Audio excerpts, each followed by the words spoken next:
I've been playing a good amount of Ball Pit. I literally streamed that Yeah. a day or two ago. Yeah. We briefly talked about Ball Pit. Saw the trailer for Ball Pit at the same time as Slots and Daggers, and I was like, that looks pretty cool. This looks like a proper time waster. And I was like, let's see what's going on. And yeah, it like takes 0 seconds to just go like, oh, okay, it's a combination of a bunch of things I've played before and an addictive format. Okay, let's go. It's interesting how like at first, because I was trying to figure out the one thing it doesn't really say much, and I guess you can learn this on your own or so, but like how much should you focus on like aggressive angles of attack versus going to catch your ball and playing breakout, you know? But depends on who you're playing. But for anyone who doesn't know, Ball Pit or Ball X Pit is it's a game where you're basically playing a combination of like Vampire Survivors and Breakout.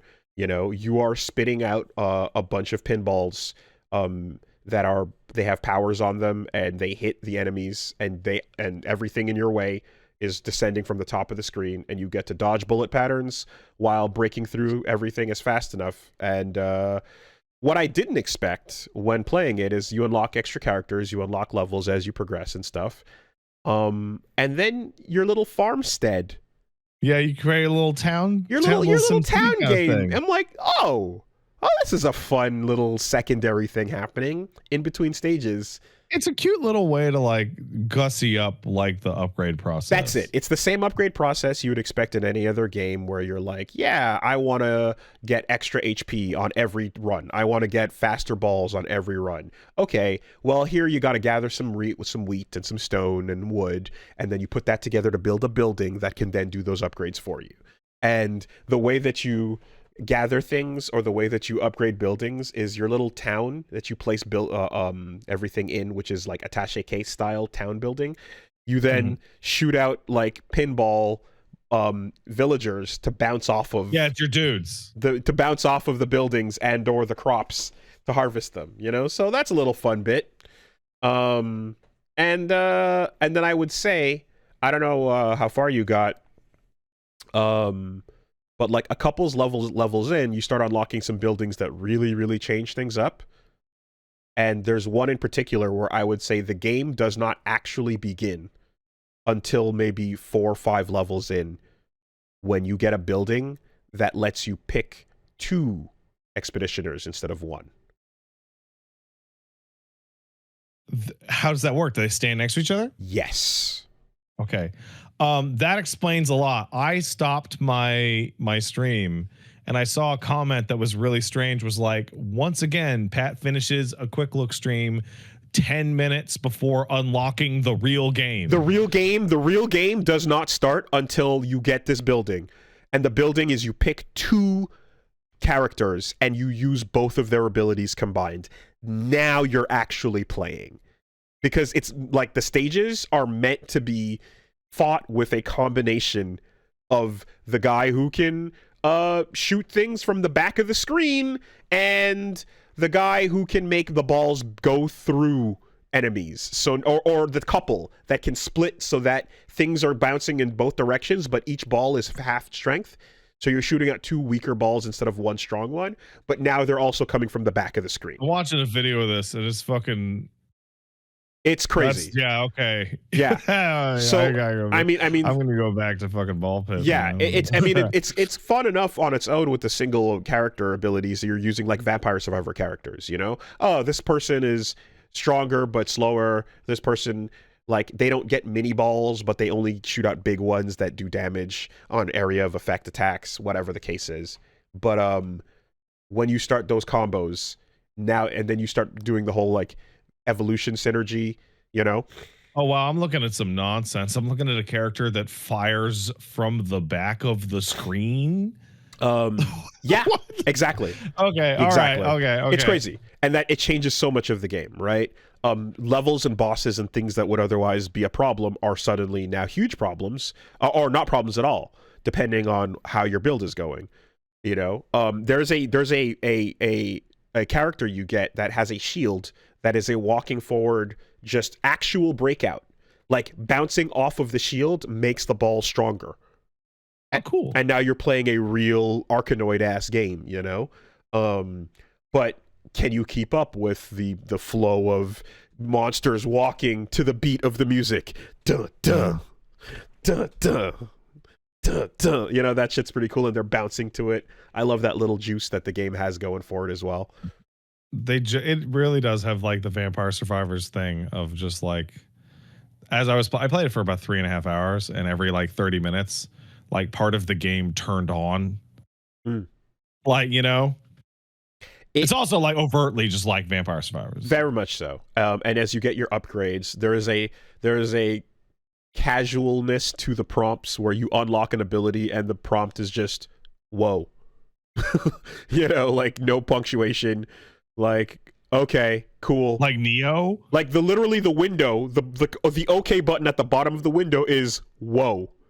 And That's then great. you get a level up thing for a building or whatever, and then the button at the bottom is cool, you know. So yeah, I like that. Yep, I like that chill. You know, I don't like it when Microsoft. When Windows, I was about to say, what about when Xbox is telling you, just getting some you know, things ready? How about you go fuck yourself? Oh man, this shit's cooked, says Xbox. Windows is like, damn, Cap. Don't tell me, Cap, Windows. Don't you fucking tell me. Oh shit. No, but it's cool, and then yeah, you start obviously going through these like blank evolutions and then these fusions and fissions as well.